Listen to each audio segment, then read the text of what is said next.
Monsieur Tavernier, mesdames et messieurs, c'est avec joie et enthousiasme que je partage avec vous une réflexion sur le triptyque managérial du siècle, pourrions-nous dire, le leadership, la crise et les leviers de pilotage. Alors, ces réflexions ont été formalisées récemment dans un ouvrage publié il y a 6 mois et intitulé « DRH et managers, levez-vous, vie et mort des organisations », qui est en soi une critique féroce mais constructive du fonctionnement des organisations humaines, secteur public et secteur privé confondus. Je vous livre ici le plan formel de la discussion, de l'exposé, qui s'articule en 4 parties. Une brève introduction rapide, première partie, qui précise de quoi l'on parle. Deuxième partie, un topo assez léger sur les auteurs scientifiques de référence qui peuvent animer une réflexion sur le fonctionnement des organisations aujourd'hui. Troisième partie, le cœur du menu, le cœur de l'exposé. J'évoquerai ici je partagerai avec vous ici 3 observations de terrain que j'ai pu conduire en tant que DRH dans le cadre d'une faillite bancaire. Et surtout, nous réfléchirons en quoi cette expérience peut nous aider à réfléchir sur la conduite et sur les bons comportements à adopter au sein du secteur public.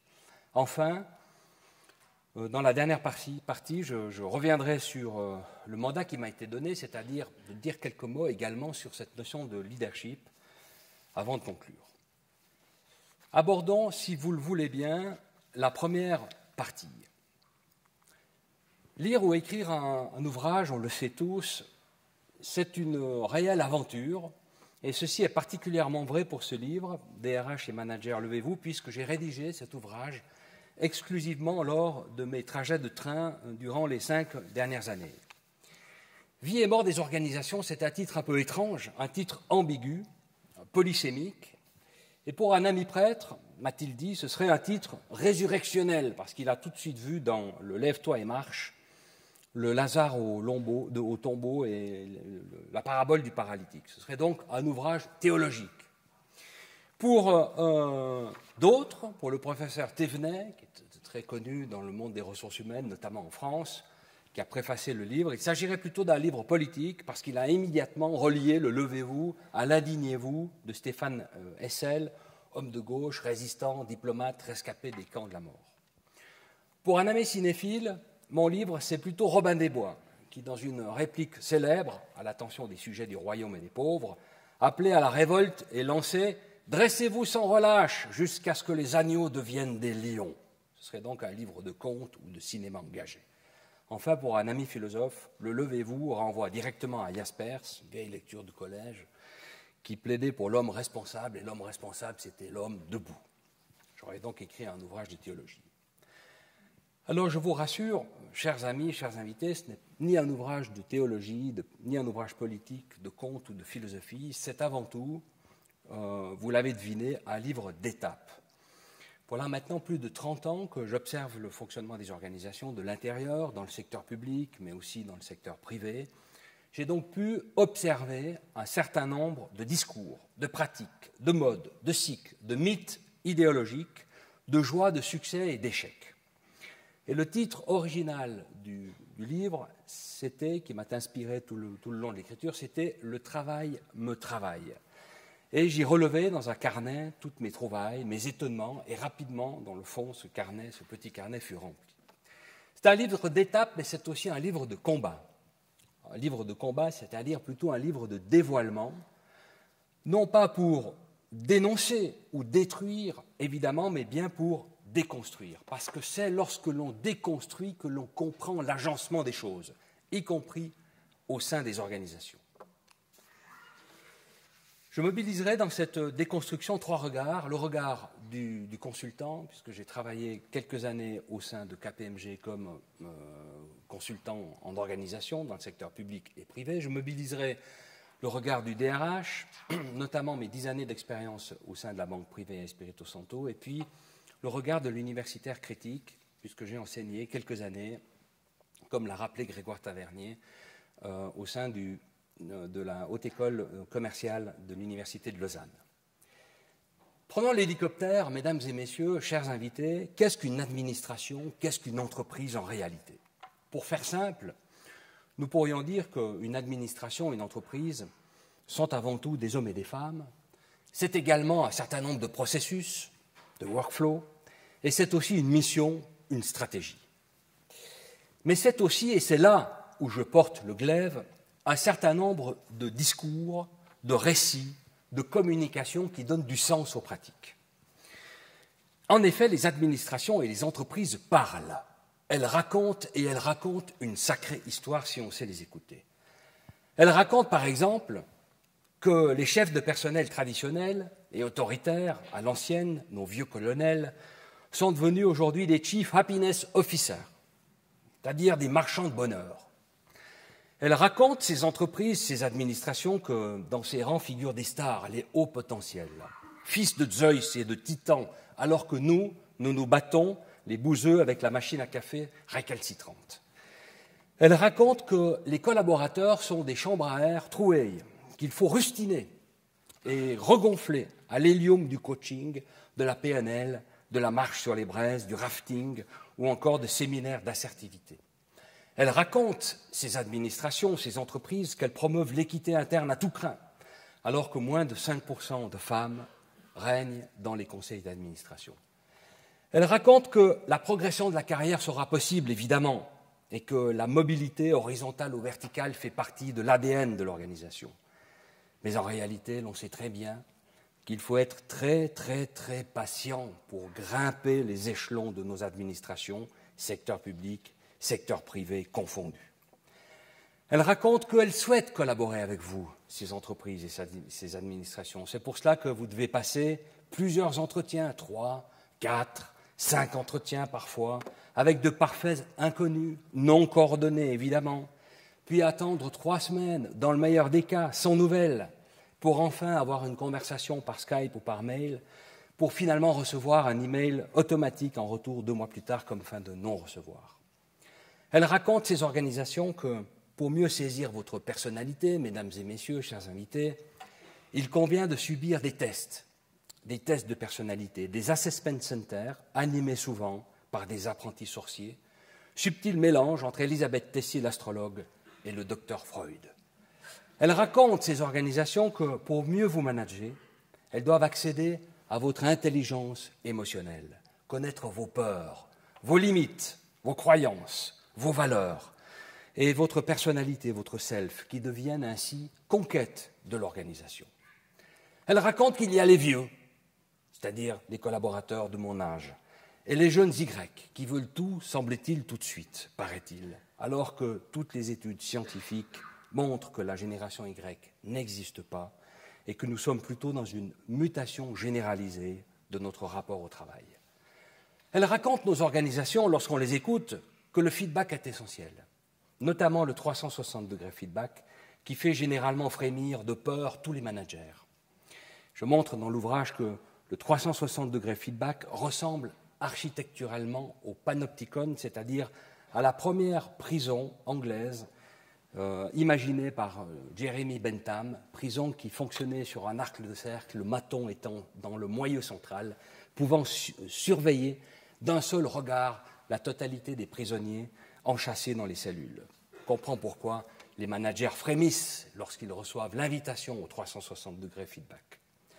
Elle raconte, nos administrations et nos entreprises chéries, que les entretiens d'évaluation sont des outils d'élévation, alors qu'en réalité, seul le niveau de frustration s'élève.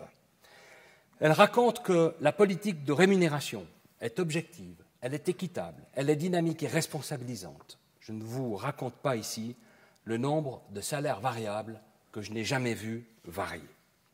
Elle raconte aussi que l'analyse graphologique est une technique légitime pour découvrir les traits intimes de la personnalité. Si, en Suisse romande, en Suisse allemande, en France. Alors que cette méthode, on le sait aujourd'hui depuis 60 ans, n'a aucune validité scientifique. Comme vous le voyez, mesdames et messieurs, chers invités, lorsque l'on dresse l'oreille affûtée, les entreprises nous racontent des drôles de choses. Et déconstruire ces discours revient à déconstruire l'idéologie managériale, c'est-à-dire celle qui fait croire qu'aujourd'hui, les chefs de personnel ont laissé leur place au Chief Happiness Officer, non pas pour dévoiler, mais pour comprendre, pour déconstruire, dans le fond, les enjeux qui traversent aujourd'hui l'organisation du travail. J'aborde maintenant, si vous le voulez, une deuxième partie de l'exposé qui répond à la question, finalement, d'où je parle. Et j'évoque ici 4 auteurs qui, évidemment, ne sont pas convoqués ni étudiés dans les écoles de commerce à la mode ou encore dans les hautes écoles d'administration qui préparent à la carrière. Ce sont en effet des auteurs beaucoup trop dangereux pour la stabilité des organisations et il est important de comprendre que l'index Liborum Prohibitorum, c'est-à-dire l'index des livres interdits, qui constituait un catalogue que les catholiques romains avaient l'interdiction de consulter, eh bien que cet index existe encore aujourd'hui dans les facultés les plus célèbres. Chers amis, convoquons ici notre ami Lacan, Lévi-Strauss, Bourdieu, de Gaulle-Jacques, qui sont ici et qui nous observent. Pourquoi Lacan ? Parce que Lacan est le maître de la déconstruction des discours. C'est Jacques Lacan qui disait « Il faut toujours voir la flèche de celui qui parle. D'où parle-t-il » C'est donc une incitation à l'objectivation, à la démystification. Sur les mythes et l'approche ethnographique, Claude Lévi-Strauss nous a beaucoup inspirés, notamment dans la déconstruction de toute la mythologie managériale dont j'ai dressé un extrait du catalogue en ouverture de cet exposé. Mais les organisations ne sont pas que des mythes, ni des discours. Elles sont aussi traversées par des rapports de force, et le maître de l'analyse des rapports de force, un des maîtres de l'analyse des rapports de force, des champs, pour parler comme Pierre Bourdieu, eh bien c'est ce chercheur, ancien professeur au Collège de France, qui a fait de la sociologie un projet scientifique en développant une méthodologie et une approche épistémologique robuste. Et puis dans les organisations, l'analyse du pouvoir ne serait rien, mais rien du tout, sans la prise en compte de la souffrance.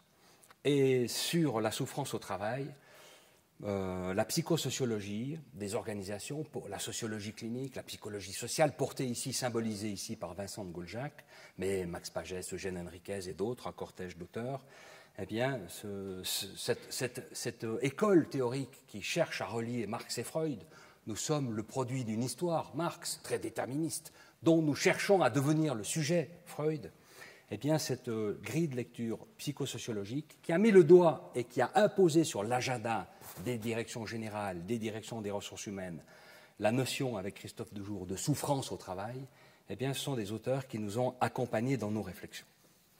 Mais finalement, c'est un alpiniste de Chamonix, Gaston Rebuffat, qui m'a le plus incité à écrire cet ouvrage, et je le cite dans l'introduction, dont je vais vous lire un bref extrait. Nous avions beaucoup espéré de la vie professionnelle, et ici je réponds à Jacques Lacan, d'où je parle, pourquoi ai-je écrit cet ouvrage ? Nous l'avions désiré à la façon du montagnard Gaston Rebuffat, du haut de ses 14 ans, lorsqu'il rêvait du Mont Blanc, et imaginions qu'elle était un merveilleux terrain d'effort, mais surtout d'accomplissement, d'élévation et de simplicité. Nous nous réjouissions de nous y engager corps et âme, investis non d'une mission ou d'une mystique, mais bien d'une farouche volonté, celle de servir au plus près de notre conscience et de nos valeurs, en exerçant notre libre arbitre. Romantique certainement, n'y est sûrement pas. Notre pensée, si tant que nous en eussions une, n'était d'aucune chapelle, ni de droite ni de gauche. Elle était plutôt celle de l'engagement et du désir de bien faire. Il nous a fallu cependant assez rapidement déchanter. Dans le monde professionnel postmoderne, il y a peu de simplicité et d'élévation, mais au contraire beaucoup de complexité et de terre-à-terre. Au-delà de notre imaginaire du monde professionnel, une autre réalité kaléidoscopique se dessinait jusqu'ici, invisible à nos yeux. La métaphore de la montagne ne trouve en effet pas d'équivalent au sein de l'entreprise. Elle suppose tout d'abord un chef, puis une corde, enfin une caravane disciplinée, sans omettre un itinéraire clair et de la prudence. Rien de tout cela dans les organisations. On est rarement rattaché à un chef, mais à plusieurs, et de plus en plus dans une matrice étrange qui génère d'innombrables conflits de loyauté. La corde, les valeurs, la culture, la communication et les process posent davantage de problèmes, les nœuds, qu'elle n'en résout, et on s'y empêtre fatalement. La discipline est mise à mal par la concurrence interne, les logiques de rémunération, les enjeux de territoire, les luttes de pouvoir, les modes managériales déferlantes et le manque de courage. Enfin, nous avons appris que la clarté stratégique n'est pas de ce monde, incohérences et autres revirements tactiques de dernière minute étant en effet légion dans la petite histoire des grandes organisations. Abordons, si vous le voulez bien, la troisième partie de l'intervention, le cœur de l'intervention, qui concerne la mort des organisations, c'est-à-dire lorsque une faillite s'impose à l'organisation, à l'administration, et qu'elle doit se reconfigurer pour trouver, dans le fond, un nouveau sens à sa mission. Donc, comme vous le savez, comme Grégoire Tavernier l'a indiqué en introduction, j'ai accompagné en tant que RH et porte-parole la faillite d'une banque privée suisse, la banque privée Espirito Santo, pour laquelle j'ai travaillé une dizaine d'années. D'un point de vue statistique, la faillite est un phénomène absolument ordinaire, puisque vous le voyez, en Europe environ, il y a 150 000 faillites par année, en Belgique une dizaine de milliers par année, en Suisse 20 000 entreprises par année. Donc c'est un phénomène statistiquement très récurrent, banal, régulier, quotidien. Mais en réalité, autant ce chiffre est colossal, autant ce chiffre est vertigineux, autant cet objet, la mort des organisations, est totalement occulté par l'approche scientifique. J'ai passé quelques jours à tracer ce thème dans les bases de données scientifiques européennes et je n'ai identifié qu'une vingtaine d'articles scientifiques importants sur la mort des organisations d'un point de vue comportemental organisationnel, pas d'un point de vue juridique par exemple, où là vous trouvez beaucoup de textes sur la liquidation, etc. C'est Corinne Poroli qui dit, c'est une femme qui est professeure à Schema aujourd'hui à Paris et qui a consacré sa thèse à ce sujet. Elle dit, dans la littérature scientifique, les travaux sur la mort des organisations sont très peu nombreux. Cependant, la mort des organisations est un événement fréquent et majeur dans la réalité empirique. Il y a donc comme un écran de fumée psychique, un tabou social qui empêche les scientifiques d'embrasser ce thème qui est très important, qui est très régulier, qui est très répandu, parce que l'on pense qu'en réalité, une faillite, c'est un peu comme un accident de voiture, ou comme un gain au loto, ou comme une maladie, nous sommes dans un hôpital, qui vous serait annoncé, comme un navire qui coule, ou comme un coup de foudre, ou comme une révélation spirituelle. Généralement, ces événements n'arrivent qu'aux autres, et pas à nous-mêmes. Du coup, on est un peu moins sensible à documenter ce phénomène par des études scientifiques, puisque dans notre esprit, comme il ne nous concerne pas, il reste marginal. Or, la réalité statistique montre que c'est un phénomène extrêmement récent. Voici l'image défunte de cette banque que nous avons accompagnée il y a 3 ans. J'étais donc le DRH Europe de cette entreprise. Le groupe Espirito Santo était un groupe familial, puissant, réputé, paternaliste, pour lequel nous étions plusieurs à donner le meilleur de nous-mêmes. Et j'ai choisi volontairement d'accompagner le plus longtemps possible cette mise à mort, cette liquidation. Et je vais maintenant partager avec vous 3 observations que je n'ai vues ni dans la littérature scientifique, ni dans mon activité de conseil, ni dans mes expériences antérieures. La question ici, c'est que retenir de cette aventure? Je retiens ici 3 observations thanatologiques, l'on pourrait dire, 3 constats. Et en conclusion de cette section, j'essaierai de répondre comment gérer la crise dans cette situation extrême. Premier élément, assez complexe à partager, mais en réalité assez simple, c'est une observation paradoxale. Lorsque la mort organisationnelle arrive, c'est-à-dire lorsque vous sentez la faillite poindre, lorsque les fournisseurs vous quittent, lorsque les factures restent impayées, lorsque les clients s'agitent, lorsque vous sentez que l'établissement vibre d'une énergie un peu particulière, lorsque cette mort organisationnelle arrive et s'installe, eh bien, dans un premier temps, cette annonce de faillite libère un sursaut d'énergie vitale au sein de l'organisation, incroyable et surprenant, une espèce de sursaut de vie et de survie. Et dans ce même temps, l'entreprise se reconfigure et montre en quoi, ce faisant, les techniques traditionnelles et ordinaires du management en temps normal sont totalement inadaptées. Je m'explique. Que se passe-t-il lorsqu'une faillite arrive? En 4 temps, lorsqu'une faillite arrive, il y a une reconfiguration permanente des ressources et des objectifs. Pourquoi? Parce que les bons collaborateurs, ou même les moins bons d'ailleurs, pour des raisons diverses et variées, souhaite quitter cette maison qui va mettre finalement un terme à son contrat. Donc beaucoup de collaborateurs veulent fuir le départ, veulent fuir l'organisation dès que la faillite est annoncée ou est perçue. Or, ce qui est très surprenant, ça m'a surpris également aussi, lorsque l'organisation est en faillite, vous avez un pic d'activité, vous avez un surcroît d'activité. Il faut rassurer le conseil d'administration, prendre contact avec des clients, préparer des migrations informatiques, rassurer les organes de régulation. Il y a une foule d'activités qui, en temps ordinaire, n'est pas à l'ordre du jour. Et du coup, si vous voulez, il y a de moins en moins de collaborateurs dans la maison, puisqu'ils fuient, et il y a un surcroît de travail. Du coup, les collaborateurs qui restent au sein de l'organisation sont amenés par défaut à occuper des fonctions pour lesquelles jamais ils n'auraient été invités par la direction générale ou par les ressources humaines, pour des raisons de parcours, de diplôme, de formation, d'expérience ou que sais-je. Et là où c'est assez exceptionnel, c'est que ces collaborateurs qui occupent des fonctions pour lesquelles jamais ils n'auraient été choisis, eh bien, dans l'organisation, ils arrivent à faire fonctionner l'organisation et ça marche. C'est ça, pour moi, l'un des éléments les plus vertigineux, les observations les plus surprenantes que j'ai pu faire dans cette situation de faillite. Et du coup, donc, on a assisté à l'émergence surprenante de talents qui étaient cachés, qui étaient non exprimés par la grâce de cette faillite et qui pouvaient émerger par, en réalité, un changement de contexte. Et puis, du coup, ils pouvaient contribuer à prolonger la vie de l'organisation. Donc, de véritables Superman, Superwoman sont apparus, alors que jusqu'ici, ils n'étaient que des collaborateurs ordinaires. Vous connaissez tous la définition du héros, selon un philosophe allemand. Un héros est un homme ordinaire avec un engagement extraordinaire. Donc, on a vu apparaître ces héros organisationnels à un moment donné où on ne les attendait pas et on ne savait pas qui allait apparaître. Alors je vous donne quelques exemples. On a par exemple vu un comptable extrêmement introverti. Ça c'est un peu un pléonasme, un comptable très introverti si vous voulez, mais enfin voilà. C'était le CFO de la banque, analytique, structuré, rationnel, cadré.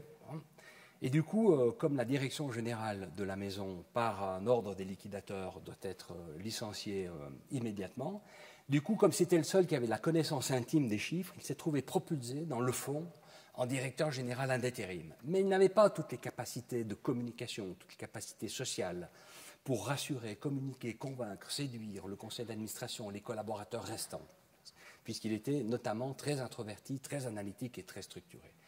Eh bien, par la grâce de cette expérience, il a appris chemin faisant et sa mutation était véritablement extraordinaire parce qu'il a pu porter, à un moment donné critique de la maison, cette fonction alors même qu'il n'était absolument pas préparé pour l'occuper. Un autre exemple, j'ai vu un jeune graphiste mou du genou, c'est-à-dire que je l'avais engagé, c'était un jeune de 25 ans, on a toujours eu pas mal de peine à le mettre au travail. Il arrive à 9h, on ne comprenait pas toujours ce qu'il faisait. Et là, par un sixième sens, il est venu me voir. Et avant la faillite, m'a demandé de le licencier, de casser son contrat, m'a demandé de remplacer son contrat à durée indéterminée par un contrat de prestation et de mandat. Et il m'a expliqué que les 6 derniers mois, il avait développé des macros sur Excel pour nous faciliter la constitution du rapport annuel, les macros pouvant aller chercher dans des bases de données spécifiques des informations concaténées dans un document de manière automatisée. Et il souhaitait maintenant vendre cet outil développé pour nous, à travers nous et par nous, à d'autres entreprises. Et aujourd'hui encore, dans un autre établissement bancaire, je travaille avec ce jeune graphiste mou du genou que j'avais de la peine à mettre au travail à l'intérieur de l'organisation, mais qui, par la grâce de la faillite, s'est transformé en un entrepreneur avec du succès dynamique. Donc, j'essaie de vous montrer à travers quelques exemples que cette situation assez catatonique a permis à certaines personnes de révéler des talents dont nous n'avions pas perçu la présence dans le mode ordinaire de gestion. Alors, ces observations très étranges, qui pour moi sont quand même un peu l'effet waouh de la situation, elles peuvent nous inspirer à modifier nos pratiques ordinaires de gestion du quotidien, puisqu'on a vu que dans une situation de crise, des nouveaux comportements arrivés pouvaient être mobilisés, eh bien, partant de ce principe-là, nous pourrions revisiter, dans la gestion ordinaire des ressources humaines ou dans l'organisation traditionnelle du travail, nous pourrions revisiter, rénover deux grands chantiers. Tout d'abord, un chantier lié à la gestion des ressources humaines au sens large, lorsqu'on comprend qu'on peut miser davantage sur le potentiel, parce que c'est le potentiel qui s'exprime lors d'une crise de cette nature, nous pourrions avoir davantage d'audace dans les recrutements, par exemple. Je trouve qu'en Suisse romande, on est d'une frilosité totalement incroyable. Lorsqu'on cherche à recruter une personne pour un poste donné, il faut qu'elle ait fait 5 ans dans le même poste, qu'elle ait le bon diplôme, qu'elle ait été chez un concurrent, mais pas trop longtemps. C'est bon.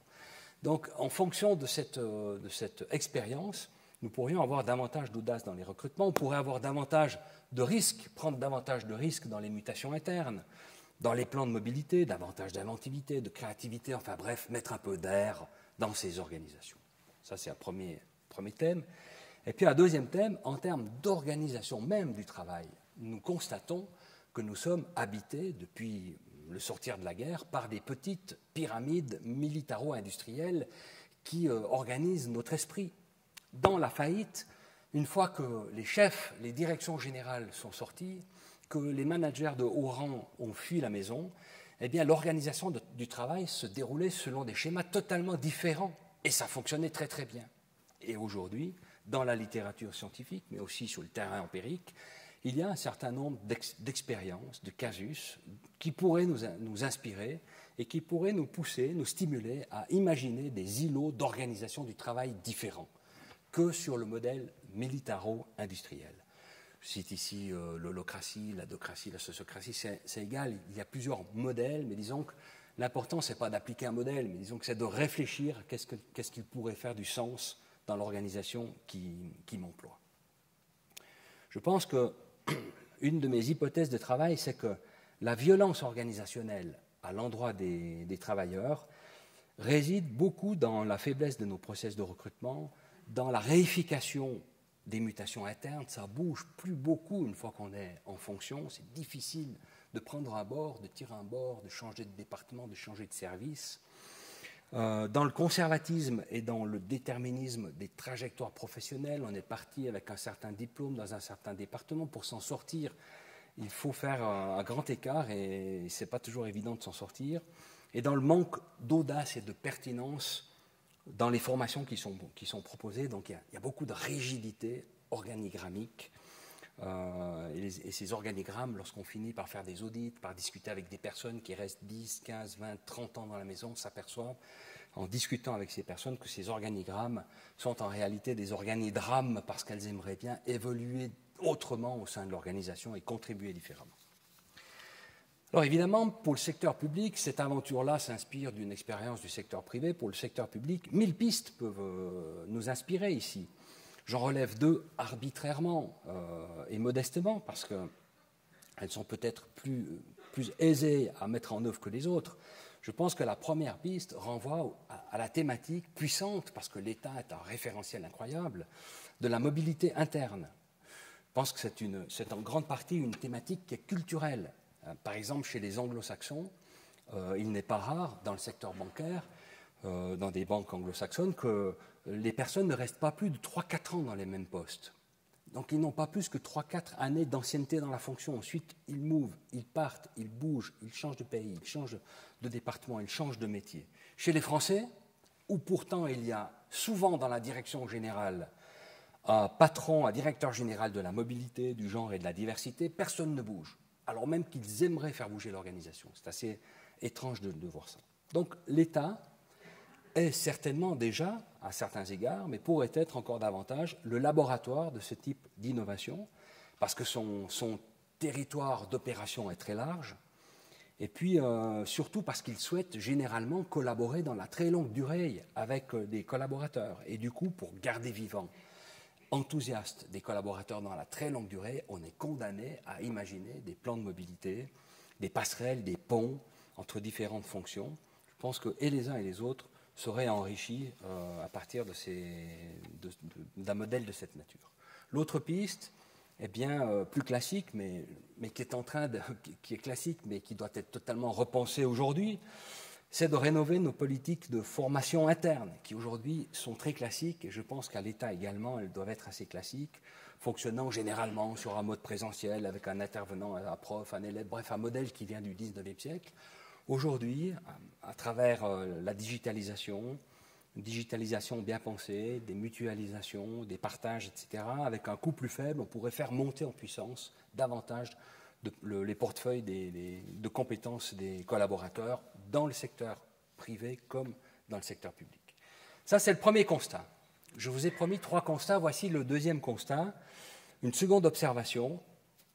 J'ai découvert que les collaborateurs avaient un corps physique. C'est un peu étrange de dire ça comme ça, mais qu'après 6 mois, 8 mois de survie organisationnelle, après des journées de 10 heures, de 12 heures, mais surtout aussi des chocs émotionnels, affectifs, eh bien, vous constatez que les corps commencent à s'exprimer même si vous ne leur posez pas de questions. Vous commencez à constater que les corps se rebellent, que les corps parlent, que les corps montrent leur désaccord. Je vais vous lire un petit extrait, je crois que c'est à la page 200. Se mouvoir dans l'organisation mourante, observer avec étonnement les boîtes de médicaments qui fleurissent négligemment à côté des combinés téléphoniques et celles qui sont cachées dans des tiroirs personnels des bureaux, regarder les yeux rougis et les rides apparentes de ses collègues de toujours, remarquer le brumisateur bio aux vertus calmantes déposé sur la table de travail de son voisin, saisir les postures, les horaires d'arrivée et de départ, mesurer les innombrables et interminables pauses cigarettes, les démarches des uns et des autres, le mouvement des bras, la pétillance ou la mornitude du regard, le cheveu coiffé ou en broussailles, la couleur de peau, visage pâle ou teint brouillé, le froissé de la chemise, le lustré de la chaussure. Sont-ce des causeries adolescentes? Nous le pensions, mais il apparaît clairement que les corps réagissent à notre corps défendant à plusieurs mois de crise organisationnelle. L'un débarque au bureau, le visage acupuncturé de fines aiguilles d'or épousant ses traits. Étrange de le voir ainsi, épinglé par la situation. L'autre arbore des rougeurs inexpliquées avec une surréaliste excroissance frontale osseuse apparente. Le troisième observe une dégradation progressive de son sommeil, qui se fractionne malgré l'intense fatigue installée et se couple à de profondes apnées nocturnes. Le quatrième, souffrant de vertiges aigus, s'est évanoui brusquement dans l'ascenseur en déclenchant une alarme. Le cinquième raconte une folliculite aiguë galopante, son dos s'étant couvert en une nuit d'une forêt de pustules purulentes. Le sixième est en acidose, ses 2 litres de café par jour ayant détraqué son système digestif. Le septième ne parle plus, comme évanoui à l'intérieur de lui-même, en état de choc permanent. Le huitième, habituellement très rationnel, erre dans une confusion totale, la plus simple des décisions exigeant de sa part des heures de réflexion intense. Le neuvième déambule dans l'organisation comme un fantôme pressé, arborant une nouvelle démarche, un zeste chaloupé, une pile de dossiers sous le bras, mais sans but apparent. Le 10e se recroqueville physiquement sur lui-même, son dos se voûtant et s'arc-boutant, le faisant apparaître bossu, penché vers la terre et vieillissant. Le 11e souffre d'une amorose fugace. Il a totalement perdu la vue lors de 2 épisodes provisoires, rapprochés et angoissants. Le 12e se découvre une hanche meurtrie, une thalalgie subite et une épicondylite latérale du coude, marchant du coup comme un crabe aiguillé par la douleur. Le 13e, débarqué volontaire depuis plusieurs mois de cette galère, donc loin de la scène de guerre, oscille désormais entre euphorie solaire et nostalgie romantique, une bipolarité nouvelle pour lui qu'il peine à comprendre et surtout à sublimer.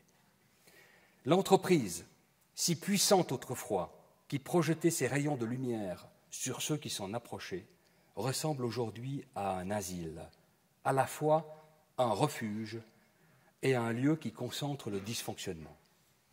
Les gueules cassées sont parmi nous et nous en faisons partie. Donc la question qui se pose à ce moment-là est assez simple, c'est comment ne pas perdre son âme dans une entreprise qui déglingue son corps et pourquoi, dans le fond, rester aussi longtemps dans l'accompagnement à la mort de cette organisation. De cette aventure ici, je retiens un élément, et je vous le livre tel que je le pense. L'entreprise, les administrations, l'institution du travail, la santé sont des éléments constitutifs du contrat social qui sont beaucoup trop importants pour les laisser exclusivement dans les mains de gestionnaires, de managers, d'ingénieurs ou de comptables. Il s'agit donc, en termes pédagogiques et éducationnels, de cesser de confier les écoles de management uniquement aux tableurs Excel et à nos chers économistes, mais de commencer à humaniser, à métisser les sciences de la gestion avec d'autres sciences humaines. Et il y a tout un cortège de sciences humaines qui ont un point de vue intéressant à partager sur le fonctionnement des organisations, sur l'organisation du travail, sur l'histoire des institutions, sur le sens que donnent les collaborateurs à leur activité, etc. Je cite ici la psychosociologie, mais l'anthropologie à travers Jean-François Chanlat, la psychodynamique du travail avec Christophe Dejour qui est souvent intervenu à Genève, même la philosophie, lorsque vous lisez Michel Foucault, Surveiller et punir, l'histoire des prisons, l'histoire des institutions du XIXe siècle, ce sont des textes qui éclairent l'organisation du travail aujourd'hui. Donc il y a un certain nombre de disciplines, de chantiers disciplinaires à ouvrir, qui viseraient à articuler un certain nombre de sciences de la gestion, de sciences du management, avec des sciences humaines. Évidemment, ces deux écoles de pensée, jusqu'à aujourd'hui, se causant très difficilement. Bon.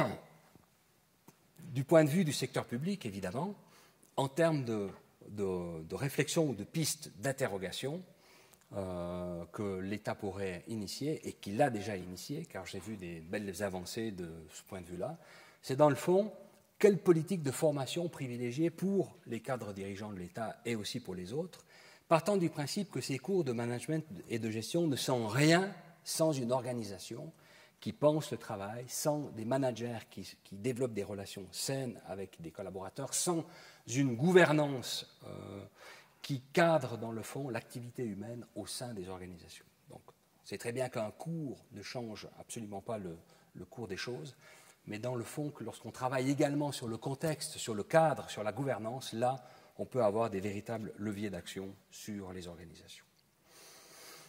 Donc, troisième constat managérial, ici, qui teste le lien entre les collaborateurs et l'entreprise. Lorsque tout le monde veut fuir l'organisation, lorsque la masse de travail augmente, il convient de convaincre un certain nombre de personnes, de collaborateurs, de spécialistes, de rester le plus longtemps possible au sein de l'organisation. Et là, la théorie des ressources humaines a réfléchi depuis une cinquantaine d'années sur ce qu'on appelle les plans de rétention.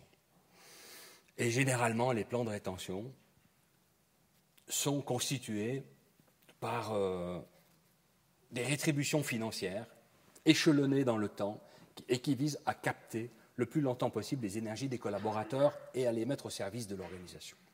Je rappelle que dans service, c'est servus, servus, en latin, c'est esclave.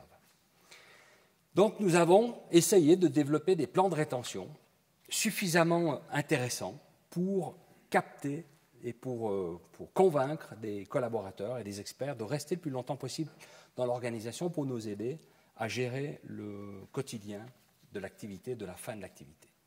Et j'ai pu, pour une équipe de spécialistes, j'ai pu leur augmenter le salaire nominal de 50%. Donc c'est la première fois dans ma vie où j'ai pu augmenter le salaire nominal individuel de toute une équipe de spécialistes de 50%. Cette opération rentrant en action, en activité, à la fin du mois dans lesquels nous portions la décision. Parce que généralement, les plans de rétention disent « tu restes avec nous le plus longtemps possible et quand tu pars, alors là, nous allons te donner la célèbre poire pour la soif ». Ici, la poire était donnée après chaque mois. 50%, on s'est dit, pour des jeunes, sans famille, une vingtaine de personnes du back-office, avec peu de frais, un niveau de formation tout à fait satisfaisant, la possibilité de vivre une expérience, somme toute, incroyable dans ce back-office titre, nous nous sommes dit, en leur garantissant une année de travail, que nous allions pouvoir compter sur leur engagement. Eh bien, vous vous doutez de ce qui s'est passé. Malgré cette fulgurante augmentation, je lis la slide, nous n'avons jamais perçu davantage d'engagement de la part de ses collaborateurs. Au contraire, cette mesure n'a fait que précipiter leur fuite. Donc pourquoi cette mesure n'a fait que précipiter leur fuite? Parce que, comme Herzberg nous l'a déjà dit en 1954, l'argent n'est jamais un facteur de motivation. Vous ne pouvez jamais motiver quelqu'un à travers un vecteur financier.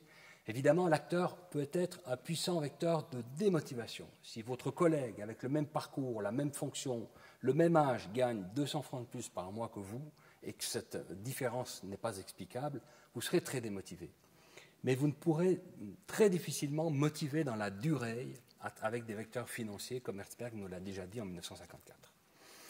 Lorsque je faisais des entretiens de sortie avec ces cadres qui sortaient de ce back-office, je leur posais la question « Pourquoi sortez-vous » Vous avez un travail garanti pendant une année, une augmentation salariale de 50%. Tous me disaient la même chose. Nous ne voulons pas vivre un challenge professionnel, ça ne nous intéresse pas. Nous voulons travailler dans un cadre sain, avec un chef inspirant, dans un métier cadré, avec des perspectives simples, avec une garantie éthique de l'activité. Je vous rappelle que dans cette faillite bancaire, il manque passablement d'argent dans les caisses. Nous voulons travailler dans des rythmes ordinaires. Nous ne voulons pas sortir tous les soirs à 22 heures, même si vous nous dites que notre courbe d'expérience va exponentiellement monter. Nous voulons du respect, nous voulons de la confiance, nous voulons de l'écoute, nous voulons rien d'autre. Et même si vous nous augmentez le salaire de 50%, tout cela, vous ne pouvez pas nous le donner. Nous choisissons de quitter l'organisation. Voici une brève synthèse, mesdames et messieurs, sur cette partie. J'ai partagé avec vous 3 constats. Premier constat, où on a vu que la mort organisationnelle, à notre grande surprise, générait un sursaut vital surprenant. Et ça nous a permis d'ouvrir 2 chantiers. Un chantier sur la modernisation des pratiques RH, qui fondent l'identité de nos organisations, la mobilité, la formation, etc. Et puis, un autre chantier sur la manière d'agencer, de configurer, d'organiser le travail.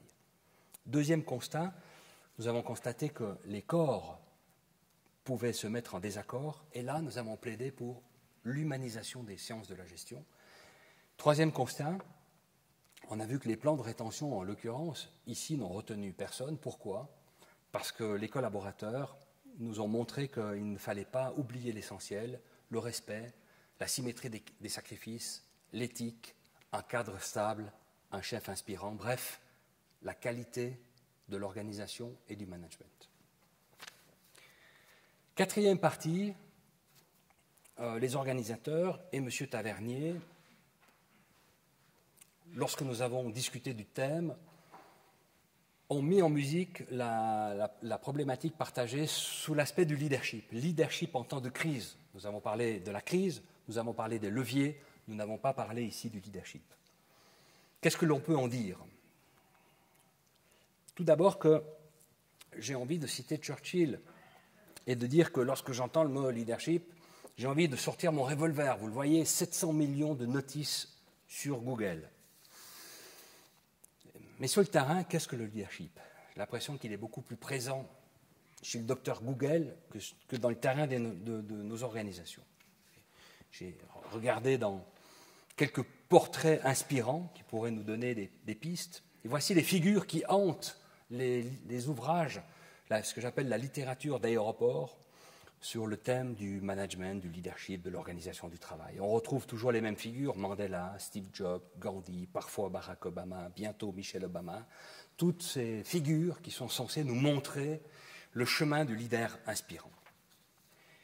Que retenir de ces exemples, de ces anecdotes, de ces trajectoires, de leurs réussites et de leurs échecs? On peut retenir 3 idées qui peuvent nous aider à progresser dans la compréhension de cette thématique. Premièrement, le leader s'engage dans des causes beaucoup plus grandes que lui, qui le dépassent.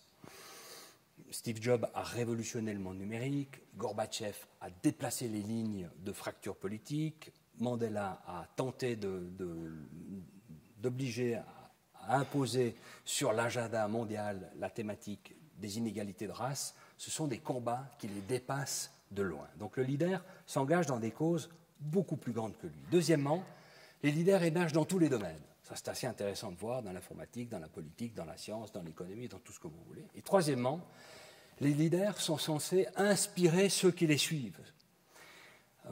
Inspirer ceux qui les suivent à partir du moment où ils ont réussi à partager leur vision.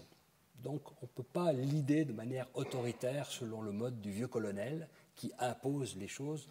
On est obligé de passer à travers une phase d'évangélisation, de partage de la vision. Les leaders inspirent les autres à réaliser une vision qu'ils ont préalablement partagée. C'est ce que dit Peter Drucker, un célèbre chercheur américain. 3 caractéristiques sont à retenir. Le leader est un individu capable d'enrôler, de séduire, de convaincre dans un projet commun.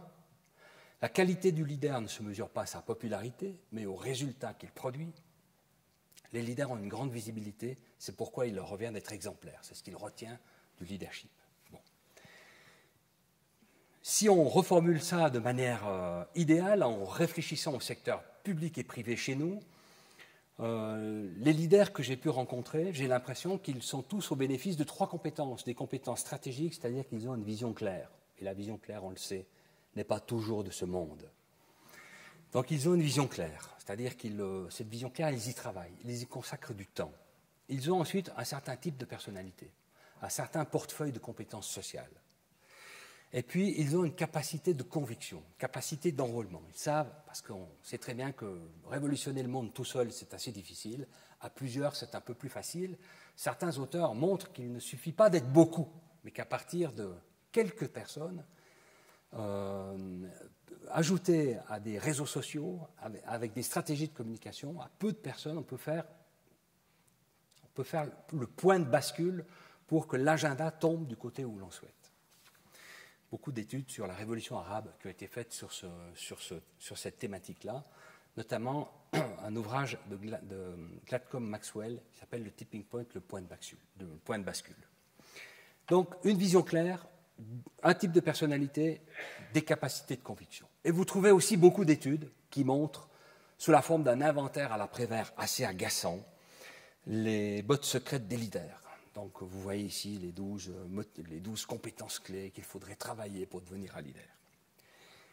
Il y a une étude que j'ai repérée il y a très longtemps, mais qui n'est jamais citée, qui montre cependant que les leaders qui réussissent aujourd'hui, eh bien, qui montrent que dans leur parcours, l'échec précoce, et j'aime beaucoup cette idée, l'expérience de l'échec précoce, avant 30 ans, dit l'étude, est très formateur pour développer des capacités de leadership, c'est-à-dire pour communiquer, pour apprendre à construire des projets, pour enrôler.